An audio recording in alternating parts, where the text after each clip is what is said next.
আল্লাহ সুবহানাহু ওয়া তাআলা মানুষকে ব্যথা বেদনা অনুভবের অনুভূতি দিয়েছেন।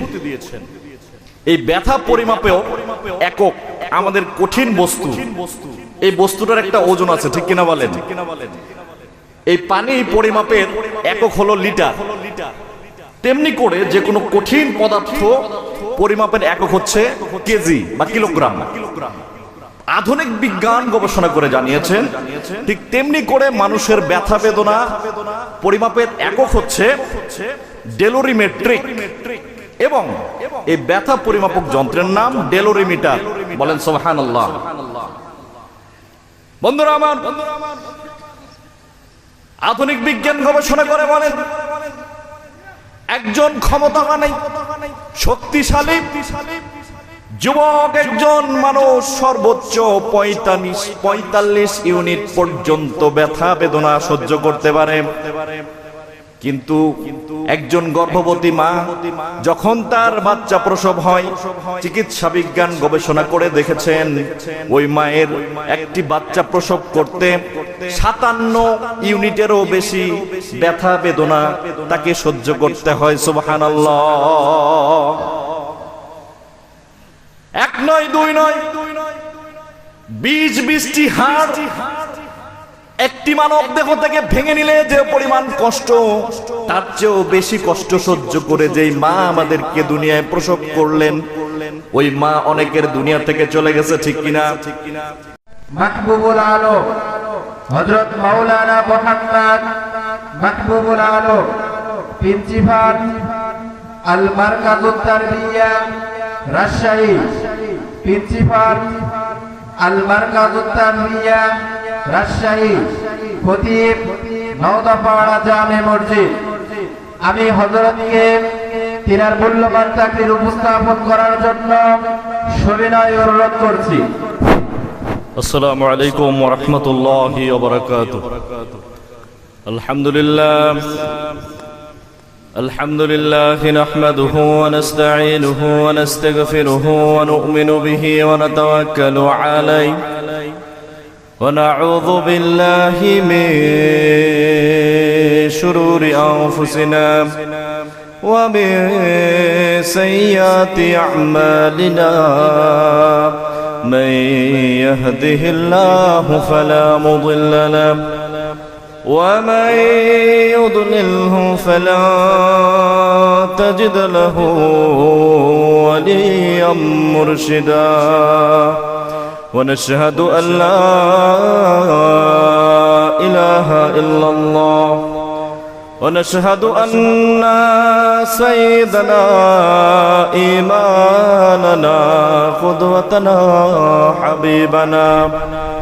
حبيبنا وطبيبنا وطبيب روحنا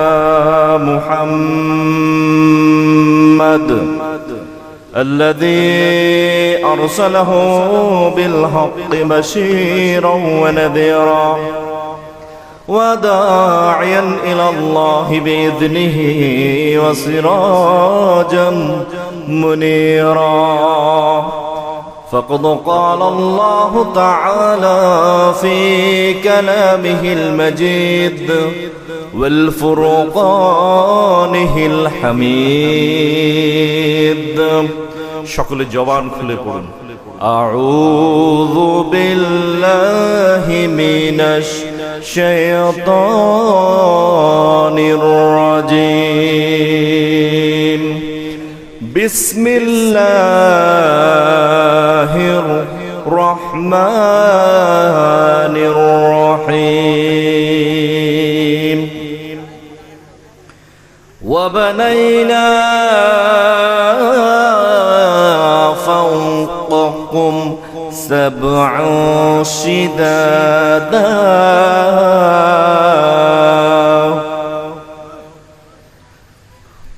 وبنينا فوقكم سبعا شدادا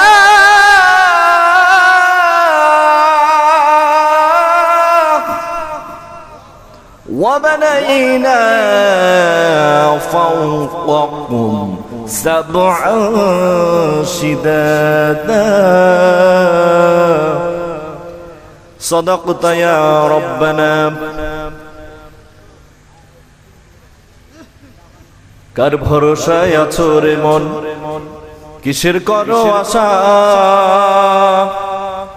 এত সাধের বাড়ি একদিন ভেঙে যাবে তোমার বাসা। গোনা দিন ফুরাইয়া যাবে, যৌবনে লাগবে ভাটি। ওই যে দেখো ডাকিতেছে তোমায় কবরের মাটি। ঠিক কিনা?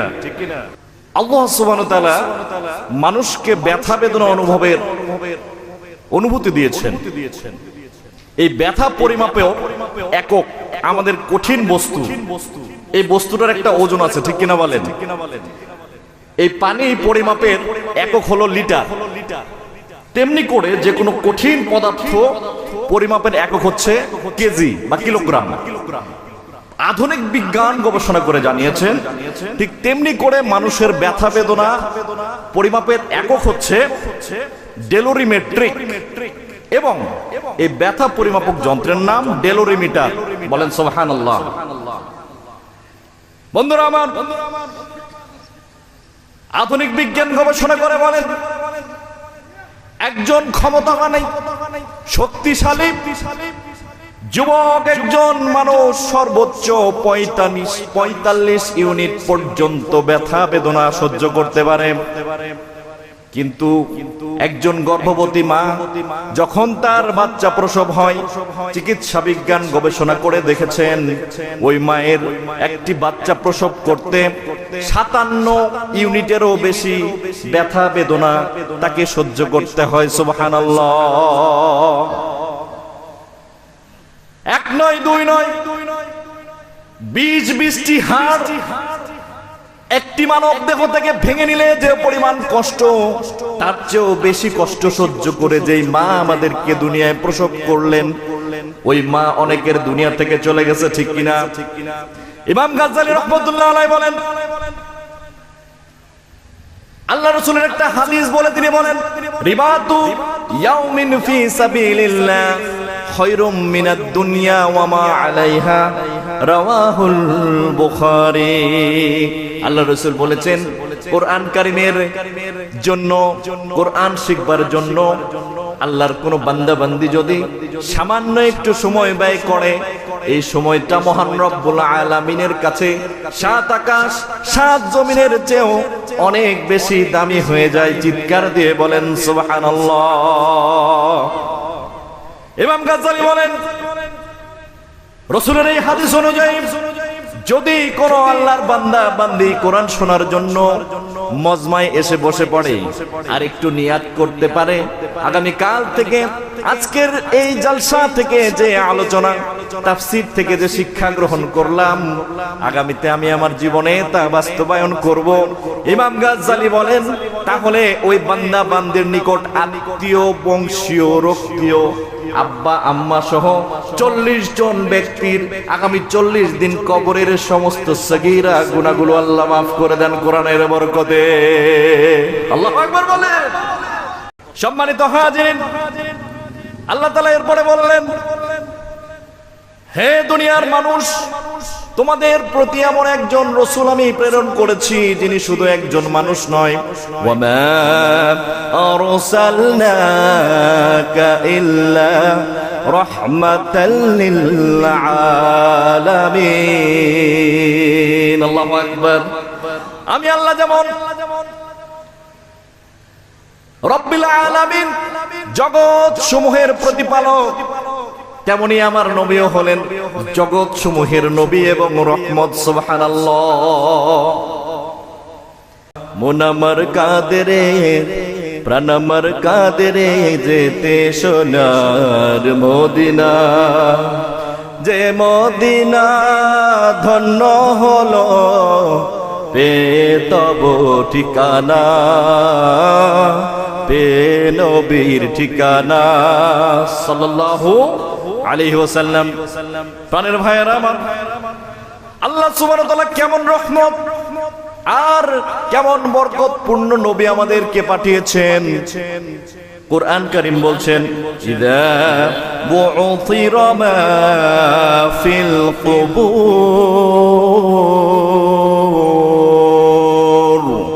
সেদিন কবরগুলোকে ফেটে দেওয়া হবে, কবরের অভ্যন্তরীণ সমস্ত কিছু বের করে নিয়ে আসা হবে, তার সূচনা হবে রাসূলুল্লাহকে দিয়ে। সুবহানাল্লাহ বলেন।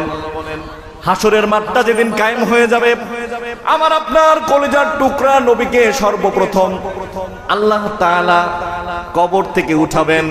জিবরাইল আলাইহিস সালাম গিয়ে সালাম দিবেন, আসসালাতু আসসালামু আলাইকা ইয়া রাসূলুল্লাহ সাল্লাল্লাহু আলাইহি ওয়াসাল্লাম। আল্লাহর রাসূল তখন কিতাবের মধ্যে লিখেন, দয়ার নবী, রহমতের নবী, আমার আপনার কান্নারি উঠে হাউ মাউ করে কান্না করতে থাকবেন আর বলতে থাকবেন, ও জিব্রাইল, ময়দানটা ফাঁকা কেন? আমার ওই পাগলপাড়া প্রাথমিক বিদ্যালয়ের মাঠে বসে থাকা উম্মত গুলো সহ তামাম শেষ জামানার উম্মত গুলোকে কি আল্লাহ তাআলা জাহান্নামের ফয়সালা দিয়ে দিয়েছে নাকি? ময়দান ফাঁকা কেন?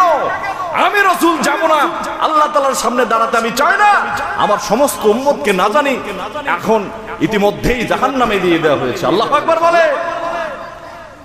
জিবরাইল আলাইহিস সালাম আল্লাহ সুবহানাহু ওয়া তাআলার নির্দেশে সমস্ত উম্মতগুলোর রূহানি চিত্র আল্লাহর রাসূলের সামনে তুলে ধরে বলবেন, ইয়া রাসূলুল্লাহ, এই মাত্র হাসরটা কায়েম হয়েছে, কাউকে এখনো মিজানের সামনে দাঁড় করানো হয় নাই, কারো আমলনামা কারো হাতে দেওয়া হয় নাই, কাউকে এখনো পর্যন্ত আল্লাহ তাআলার বিচারের সম্মুখীন করা হয় নাই। আপনি নির্দ্বিধায় চলুন, আপনার সুপারিশ আল্লাহ তাআলা আজকে কবুল করবেন। সুবহানাল্লাহ। এরপরে আমার আপনার রাসূল জিবরাইল আলাইহিস সালাতু ওয়াস সালামের সঙ্গে আসতে থাকবে। বন্ধুরা আমার, এই জন্য আজকে একটা সুন্নতের আমল ধরতে চাই। রাসূলুল্লাহ সাল্লাল্লাহু আলাইহি ওয়াসাল্লাম বলেছেন, মান আহাব্বা সুন্নতি ফাকাদ আহাব্বানি ওয়া মান আহাব্বানি কানা মা'i ফিল জান্নাহ। সুবহানাল্লাহ বলেন। যদি কোন আমার উম্মত আমি রাসূলের একটা সুন্নাতকেও আঁকড়ে ধরতে পারে, আমার ইত্তেবা যদি দিনের জিন্দেগিতে নিয়ে আসতে পারে, সে আমার বন্ধু, সে আমার হাবিব হয়ে, আর আমি তাকে ডান হাত ধরে জান্নাতুল ফেরদাউসে আমি নবী আমার বন্ধু করে নেব। সুবহানাল্লাহ। একটা হাদিস হচ্ছে, শয়তান আমাদের প্রকাশ্য শত্রু, ইন্নাশ শাইতানা লাকুম আদুব্বুম মুবিন। এই শয়তান সম্পর্কে আল্লাহ রাসূল সাল্লাল্লাহু আলাইহি ওয়াসাল্লাম সাহাবীকে বলছেন, হে সাহাবী, শোনো শোনো, তুমি কি প্রত্যেক সালাতের মধ্যে শয়তানকে লোহার মুগুর দিয়ে শাস্তি দিতে চাও নাকি? সাহাবী মহা খুশি হয়ে গেলেন, হে রাসূলুল্লাহ, আমরা চাই কিনা? চিৎকার দিয়ে বলেন, চাই কিনা? আল্লাহ রাসূল সাল্লাল্লাহু আলাইহি ওয়াসাল্লাম বলছেন, তাহলে শুনে নাও, প্রত্যেক সালাতে তুমি যখন বৈঠকে বসবে, আশাদ্দু আলাশ শাইতানি মিনাল হাদিদ। আল্লাহু আকবার। যখনই তুমি সালাতের বৈঠকে বসবে, তোমার শাহাদাত আঙ্গুলটা আমার দিকে লক্ষ্য করেন, প্রাণের রাজশাহীর বাসিন্দা, প্রাণের রাজশাহীর তাওহীদি জনতা লক্ষ্য করুন। আল্লাহ রাসূল বললেন, আশাদ্দু আলাশ শাইতানি মিনাল হাদিদ। আল্লাহু আকবার। তোমাদের বৈঠকে যখনই তোমরা সালাতের মধ্যে বসে পড়বে, শাহাদাত আঙ্গুলটা হাঁটুর উপরে এমনি করে রেখে রাখবে, অথবা কোন বর্ণনায় পাওয়া যায় এভাবে আস্তে করে ইশারা দিবে।